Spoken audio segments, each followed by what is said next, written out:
Belief in the supernatural and the occult remains a significant part of contemporary society. As we navigate an era characterized by rapid technological advancements and increasingly automated lifestyles driven by artificial intelligence, it is noteworthy that many cultures continue to be deeply rooted in their ancient beliefs and esoteric practices.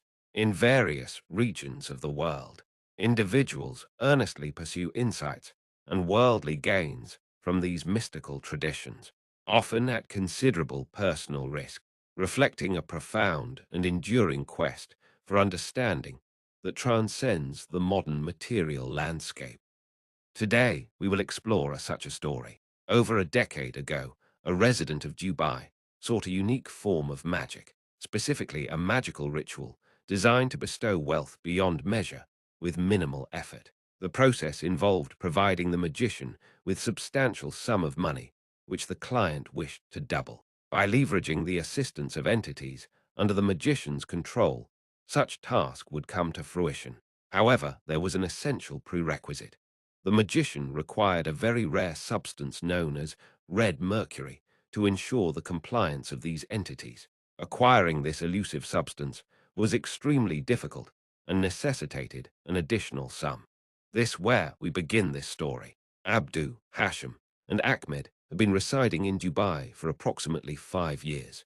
They left their native country in Africa in pursuit of better employment opportunities. Many individuals from Africa aspire to relocate to Dubai with the aim of providing improved support for their families back home.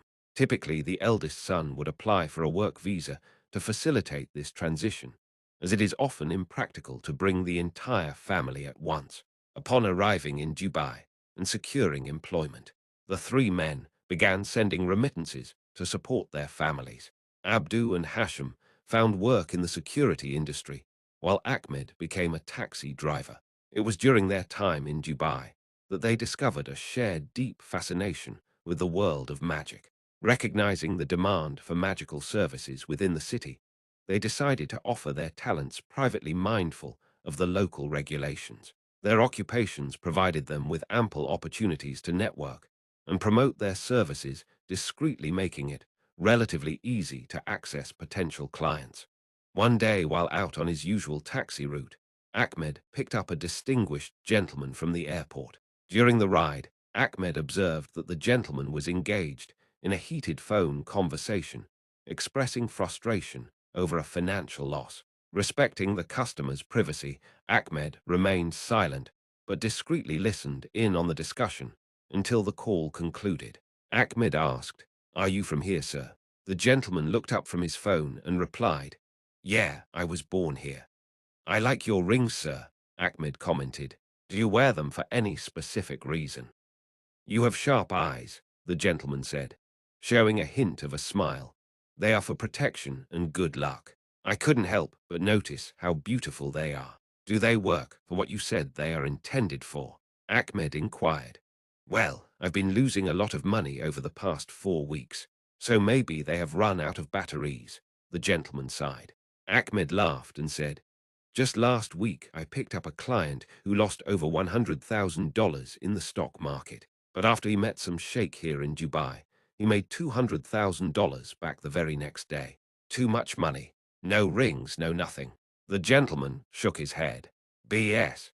If this were possible, the sheikh who helped the man would own Dubai." "No, no, sir," Ahmed responded. "It is not that simple, sir. The man had to find a special oil that can only be found in limited quantities. Enough to only do so much, sir. You have to find 1 liter of it to become the owner of Dubai." He then chuckled. "What is this special oil, and why is it so hard to find?" The gentleman asked. "Sir, it is called red mercury. It is very, very rare. Only a small amount of it is left in this world. Not enough to make anyone super rich, but enough to help out if a person can get it," Ahmed explained. "Who was the sheikh?" the gentleman pressed. "Sir, you know, I don't want to get into trouble. I could go to jail for talking about things like this. I am only having a conversation with you, sir, because you mentioned that your rings have spiritual properties." The gentleman leaned in, slightly eager for more details. Do you know where I can find this sheikh? Did the man who visited him tell you anything? Looking back, Ahmed said, so you know it was my teacher, and many people go to him. Many people. The gentleman raised an eyebrow. You are into such things, magic. No, sir, I am just a student. This is not magic, sir. Magic is meant to hurt people to do things against God. My teacher only helps people.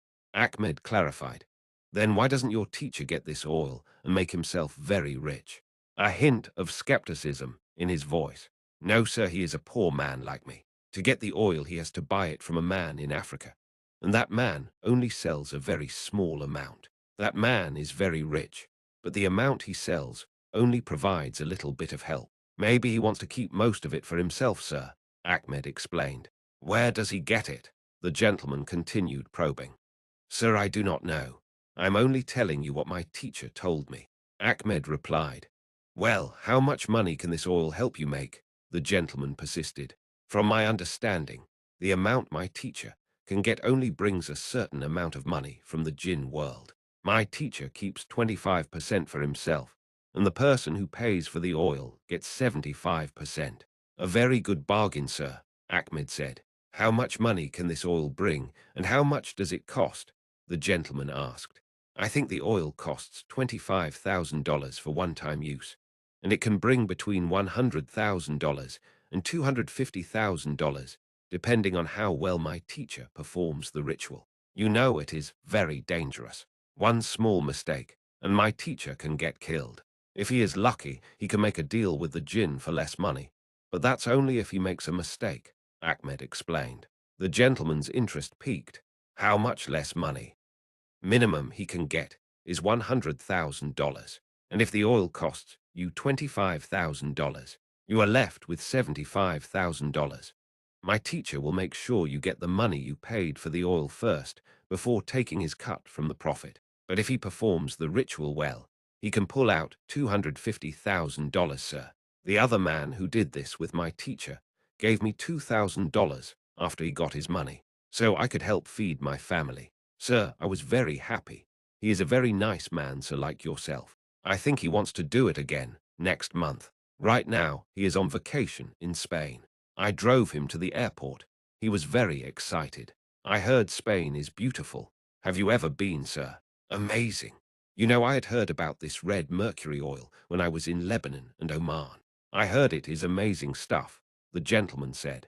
Sir, I have even heard that the Saudi royalty owns most of it, and they look for sheikhs that know how to use the oil. If you don't know how to use the oil, it is useless. Water would be more useful, because at least you can drink the water, Ahmed laughed. As they arrived at the destination, Ahmed turned to the gentleman. Sir, we are here. It was wonderful speaking to you, and I hope your business improves, sir. Wow, that was fast. We got here quickly, the gentleman exclaimed, handing Ahmed some money and a contact. Please have your teacher call me. I am very interested in this. Yes, sir, I will be seeing him tonight. Please take my card if you ever need a lift. And do not worry, sir, he will call you. Just don't forget, if you make lots of money, to give me a small tip for my family. Ahmed laughed.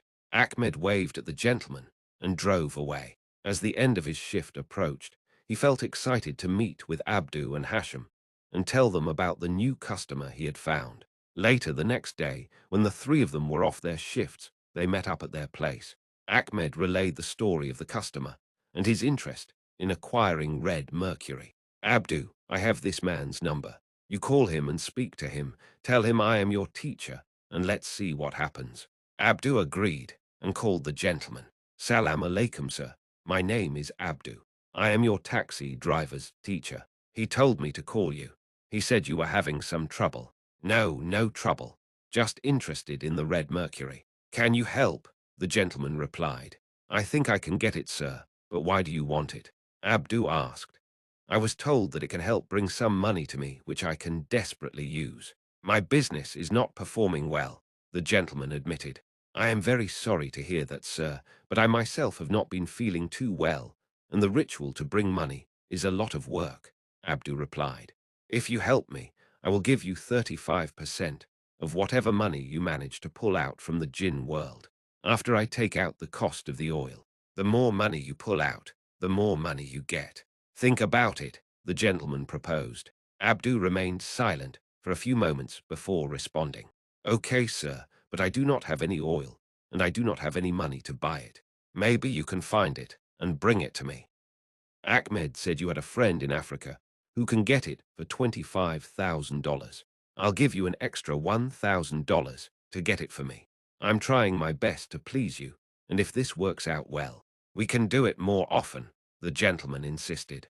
Abdu hesitated again before finally saying, Okay, sir, I can help you, but will you bring the money to me to buy the oil? Yes, of course, I will bring you the money. Ahmed explained everything to me. He is a great student of yours. You should be very proud of him. Just let me know when you are free, the gentleman said enthusiastically. So how about tomorrow night? You meet myself, Ahmed, and my other student. We can get to know each other a little better, Abdu suggested. Wonderful. Just call me tomorrow and let me know where to meet. I'll bring the cash with me, the gentleman replied. Okay, sir, no problem. We will see each other tomorrow, Abdu said. Abdu looked over at Ahmed and smiled. Hashim then burst out laughing, saying, I guess we all will make a little extra money. The next day, Abdu, Ahmed, and Hashim went to a local cafe to meet up with the gentleman. Sir, how are you? Thank you very much for coming. I never got your name, Ahmed said. My name is Niam, the gentleman replied. Ahmed introduced Niam to them. Very nice to meet you, sir. Thank you for coming, Abdu greeted. Please tell me more about this red mercury. I have heard amazing stories about it, Niam said eagerly. Abdu responded, It is very amazing, sir. The only problem is that only a very small amount of it is available in this world. Many of the stories of someone becoming very rich by having red mercury are not true, because the amount people get is so little that it is not enough to make someone very, very rich. You know, many true stories are exaggerated to sound more amazing. Niam nodded. What can be more amazing than having money come to you from the jinn world? I'm not trying to get rich. I'm just trying to recover some of my losses I've had over the past few weeks. Abdu smiled and said, You seem like a man with much common sense, someone who is realistic and not one who believes in stories. It would be great if a small amount of red mercury can bring millions, but $100,000 to $200,000 is more than enough for me, Niam stated. I agree, when people get greedy is when they get in trouble, Abdu added. So will this work? Can you get the red mercury, and how long will it take for you to get it? Niam pressed. Abdu replied confidently, You are very lucky, sir. It seems like this was in your faith. We have a friend going to Africa in 3 days for 2 weeks. This is someone I trust with my life. I will give him the money, and he will bring the red mercury back to me. I am too scared to have it mailed and risk customs taking it. Also, sir, the man who gets red mercury for me cannot get it whenever I ask for it. He only sells it to me 2 or 3 times a year. You are very lucky he has some available. Oh wow, I am lucky. Yes, it is better if it is brought in person. So once you get it, how long will it take to get the money? Niam asked. The day I get the red mercury, I will call you, and I will perform the ritual in front of your eyes, so you can see everything. It is an amazing experience, sir. When the jinn brings the money, you will count it with your hands, and then take out my cut and give it to me with your hands. I will not even touch the money, sir, Abdu explained. Niam's excitement grew. That is very kind of you, and I appreciate you doing this for me. Do you think we can get over $100,000? Hashim chimed in, So my teacher usually gets over $200,000 the few times he has done the ritual, and only one time there was a mistake. When the customer saw the money appear, he quickly grabbed it. But you are not supposed to touch the money until the ritual is complete. It was only another 5 minutes wait after the money appeared, but he got excited and grabbed the money. The jinn got angry, and in front of us, pulled some of the money back, leaving us with $125,000. Still not bad, sir, for a $25,000 investment. Niam smiled. No, not bad at all. I'm sorry, but I do have to get going. Tomorrow I have an early morning flight to catch. Ahmed, can you pick me up from my home? Absolutely, sir. Thank you, Ahmed replied. I will only call you for my transportation needs. We are friends now, Niam said warmly. Thank you very much, sir.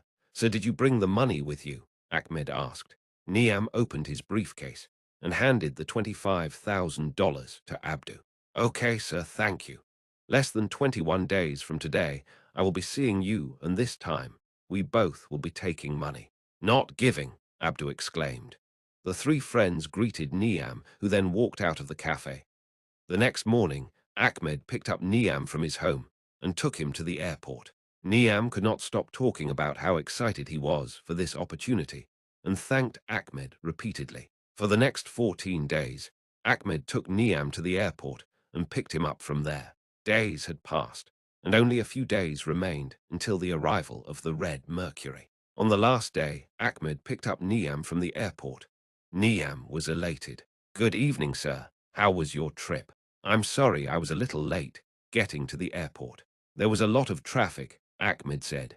Do not worry, Habibi. I am doing great. Have you spoken to Abdu?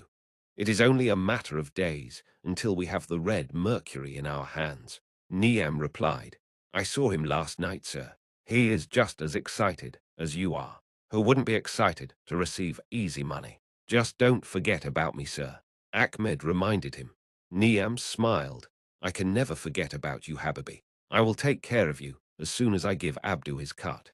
Ahmed dropped Niam and told him he would personally come to pick him up in the next few days to take him to the location where Abdu was going to perform the ritual. Over the next few days, Niam waited patiently for Abdu or Ahmed to call, but nothing happened. When Niam called Ahmed's mobile phone, it went straight to voicemail. A week had passed since he last saw Ahmed, and Niam began to feel worried, but fought to stay calm. Abdu had mentioned he wasn't feeling well when Niam initially spoke to him. He thought that maybe Abdu was resting for the big day, and was surprised that no one had called to let him know they received the Red Mercury safely. Days turned into weeks, and still there was no call from any of them. Ahmed would not even respond to Niam's requests for taxi pickups. It had now been 6 weeks since Niam last saw Ahmed, and almost 8 weeks since he met Abdu. Niam was convinced he had been scammed and contacted his friend Harun, who worked for the Dubai Police Department. Niam sat down with Harun and explained everything truthfully. He shared how he met this taxi driver named Ahmed, who told him about Red Mercury and how it could bring him money from the unseen. He detailed his meetings with Abdu and Hashim, relaying the story of how he gave them $25,000 over a month ago. They scammed me, Harun. They took advantage of my kindness, Niam exclaimed. Actually, they took advantage of your stupidity, Harun shot back. You do understand sorcery is a crime in this country punishable by jail. They knew there was nothing you could do, because if you went to the police station to make a complaint, you'd get arrested too, you fool. So you're telling me there's nothing I can do, and that I should take this as a loss, and let those people make a joke out of me? Niam asked. No, I will find these crooks for you, and I will charge them for theft. I will say you gave them money for a business venture, and after they received the money, they stopped contacting you, Harun assured him. Will this work? Niam asked with hope. Your money is probably long gone, but yes, I will be able to lay some charges on them. You are a citizen of Dubai, therefore. You will be given more favoritism in court, especially in a scenario like this, Harun explained. Just get these crooks punished, put them in jail, and let them rot in there. Niam urged. I will do my best. Now give me each one's descriptions, and most importantly, do you remember the taxi company Ahmed worked for? Harun inquired. Yes, in fact he gave me his card when I first met him. Niam replied. Great, give it to me, Harun said. After collecting all the information Niam could provide, Harun assured him that these crooks would be caught and brought to justice. 2 weeks later, one morning while getting ready for work, Niam received a call from Harun. He proudly exclaimed that the 3 individuals had been caught and were now in the custody of Dubai police, waiting to see a judge. Niam thanked Harun repeatedly and promised to never do anything as foolish as this again, while making Harun promise to ensure those 3 crooks paid for their crime. Abdu, Ahmed, and Hashim were placed in a cell together as they awaited their fate. It was the second night for the three friends. Harun approached their cell and saw them sweating. Abdu called out for water. Water. You will eat and drink when everyone else eats and drinks. You will get no special treatment, you thieves. Wait, I got an idea. Why don't you fill this room up with money, and maybe you can buy your way out of here? Harun laughed. The next day, Harun went to check on the three individuals who had scammed his friend. It was around 9 p.m. when he approached the cell and saw Abdu, Ahmed, and Hashim sitting together, mumbling something. Hey, what are you doing? It's been only 4 days, and you three have already lost your minds. Harun stood there for a few moments puzzled, shook his head, and walked away. Over the next 7 days, Harun would periodically check on the three friends, noticing that every night between 9 and 10 p.m., they would sit in their usual places, mumbling some words for nearly 2 hours. Harun would yell and scream, but never received a response from them. 12 days later, Abdu, Ahmed, and Hashim had lost a significant amount of weight and appeared extremely lethargic. Harun raised his hand and looked at his watch. It was 9:30 p.m. He walked slowly to the cell and, to his surprise, saw Abdu carving a picture on the wall. Oh wow, what is this? Let me guess. For the last few days, you three idiots have been trying to figure out your next scam so that when you get out of here, you have a new way to make money. From what I see, you're now trying to become painters. Please draw me a Mona Lisa. Harun laughed loudly. It's too bad you three fools will die in jail. Ahmed and Hashim sat close to Abdu while looking straight at the picture he was drawing. The next morning, Harun arrived at the three friends' cell early, and everyone in the cell was chatting. I see you seven fools have become friends. It won't be for much longer, because you three distinguished painters will be seeing a judge in the next 2 days, and then you'll be off to start your new life in hell, he warned. Around 7 p.m. that same day, Harun decided to check on the three friends again. As he approached the holding cell, he was shocked to see Abdu, Ahmed, and Hashim still sitting in their places mumbling something. These three idiots really did lose their minds, Harun thought, and walked away. After Harun got home that night, he called Niam to tell him about the odd practice he had seen the three friends doing. They are going crazy. I don't know what these fools are doing, he shared. Niam responded, let them. The day after tomorrow, when they see the judge and go to prison for years, they will realize they played games with the wrong guy. They ended their call, as Niam had an early morning flight to catch. Around noon the next day, Harun went over to the holding cell. Abdu, Ahmed, and Hashim were sitting in one corner, while the other inmates were scattered throughout the cell, absorbed in their own conversations. What was that thing you were doing last night? I thought you stopped that madness, Harun asked Abdu. So please just leave us alone. Nothing we are doing is bothering anyone in this cell. You may ask them, Abdu replied calmly. Harun's face turned bright red with anger. You have a lot to say today. Let's see what you have to say to the judge tomorrow, before he decides your fate. Harun shouted. If you would have become painters, you'd not be in this mess. Harun yelled, then walked away. The sun had set long ago. Night had approached, and everyone in the cell was asleep, except for Abdu, Ahmed, and Hashim. Abdu stood up and said, early in the morning, the three of us will be leaving. Come sit closely, Abdu commanded. It was around midnight, and everyone in the cell was asleep except them. Another blistering hot day awaited Dubai. At 8 a.m. the next day, Harun called Niam to inform him that he would let him know by the afternoon how long the three thieves would be going to jail for. Niam laughed with excitement and asked Harun to call as soon as he had the news. When Harun entered the police station, he walked over to Abdu, Ahmed, and Hashim's cell. Standing in front of the cell, Harun's eyes widened in shock, leaving him momentarily speechless and frozen in place. Suddenly, he snapped back to reality and began screaming that someone had escaped. As the day began, a search party was dispatched, but Abdu, Ahmed, and Hashim were never found. Harun pondered possible explanations. The door was locked. There was no window. Where could they have gone? He questioned himself repeatedly. Determined to piece together the mystery, he made his way back to the cell. It's impossible. There is no place for them to go, he said, baffled. His gaze landed on the drawing of the boat. and a chill swept through his body as he observed the drawing of the boat. It was now containing 3 men, standing inside, each one perfectly represented in the likeness of their faces. "How could this be?" he exclaimed. "How? I saw the drawing yesterday, and the boat was empty. Now it has 3 men drawn inside it looking back at me." Harun trembled, and his heart racing as the realization hit him. Something supernatural was at play.